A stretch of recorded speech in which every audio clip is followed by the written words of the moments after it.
Hi, welcome back to Lily's Table. Today we're gonna make chocolate chip cookie. So chocolate chip cookie is definitely one of my favorite desserts. I love a crispy edge, a chewy texture, and the soft center. However, it's extremely difficult to replicate that texture with keto-friendly ingredients. But with the help of beef gelatin powder, I will try to recreate my beloved cookie. Let's get started. So here are the ingredients you need. Almond flour, make sure it's finely milled. Butter, I'm using salted butter here because I like a salty and sweet cookie. Your favorite sweetener, I'm using monk fruit sweetener. You can also use erythritol, xylitol, or stevia, anything that you prefer.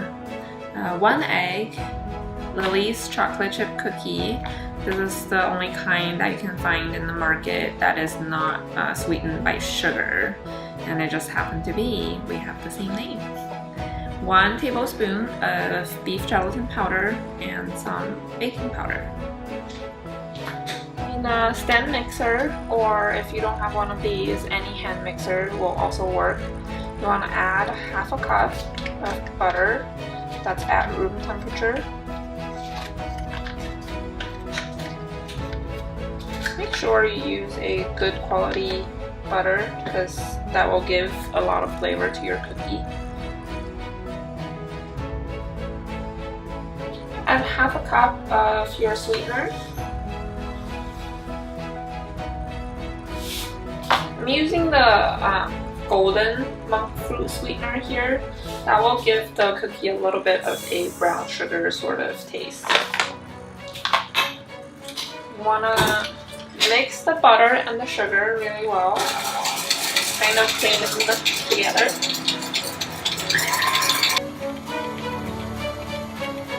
Add 1 egg to your mixture.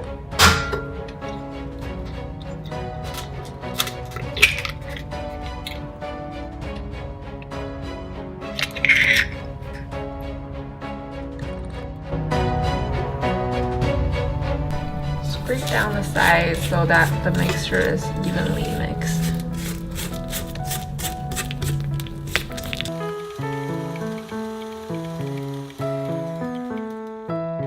After a couple minutes or so, the mixture looks well mixed.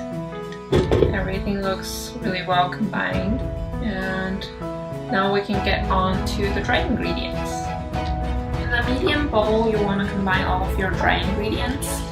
First of all, it's 1.5 cups of almond flour.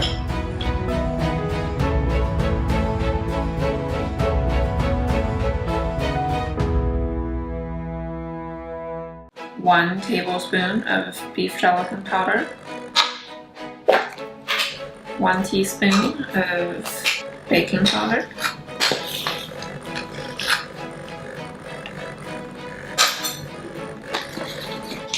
And just mix these evenly with a fork. Alright, so now your dry ingredient is ready. I totally forgot to add the vanilla extract earlier, so I'm going to do that now. It's about 1 teaspoon. I'm just going to eyeball it.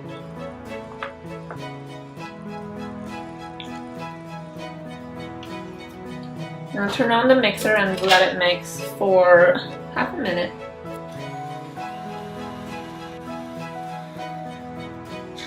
Alright, so now the vanilla has been mixed in. I will add in half of the dry ingredients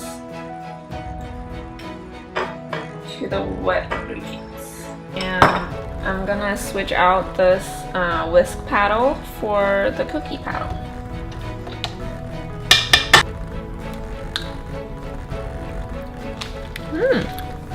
It's really good.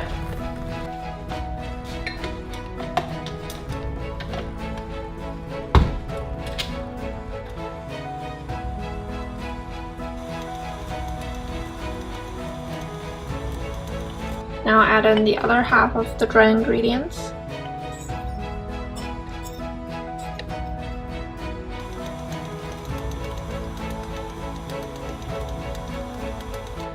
Now the batter is mixed, you want to add in the chocolate chip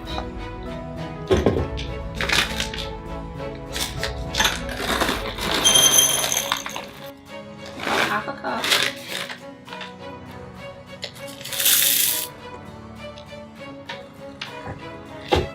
And let that mix.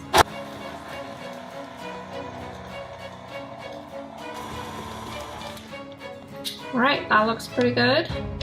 And now we're ready to bake these.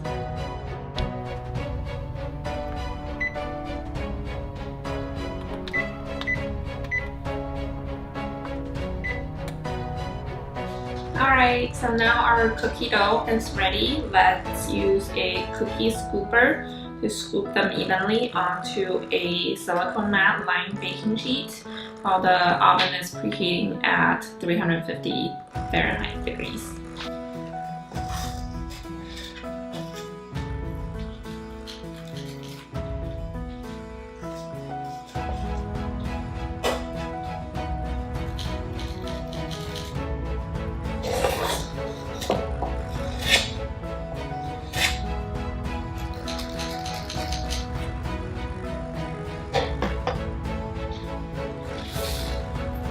Alright, now they're ready to be baked. After they're scooped, you want to flatten them out a little, just so that when they're baked, they're more even.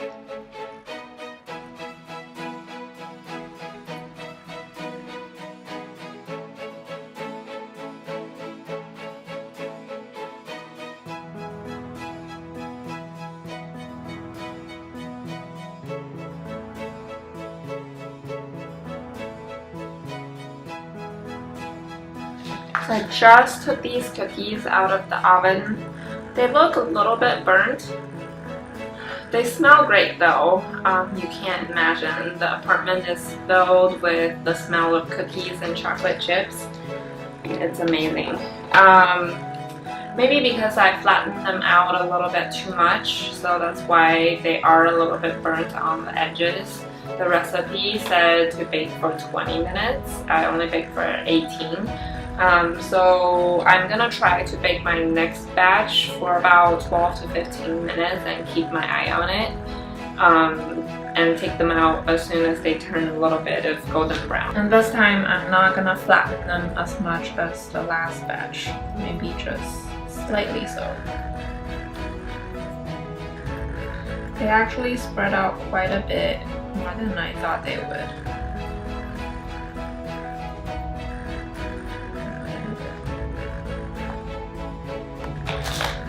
Alright, let's put these in the oven and see how they go. Ta-da! So the second batch of cookie turned out pretty well. You can see the edges are golden brown, the center is still nice and yellow. So we'll let these cool for at least 10 minutes and then we'll try one. So the cookies have now been cooled and I can't wait to try one of these. Let's see. I'm gonna try the first batch and just see if it will taste anything like it's burnt or if it's actually pretty perfect. Alright.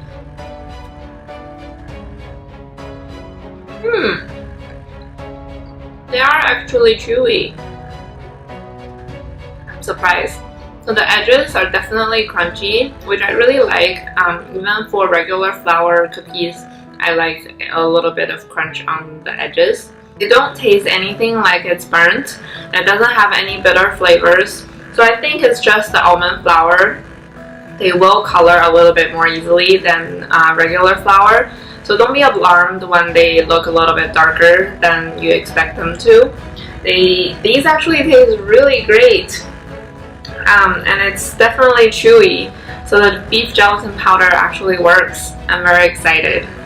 Well, I hope you will try this out as well, and I will see you next time. Bye!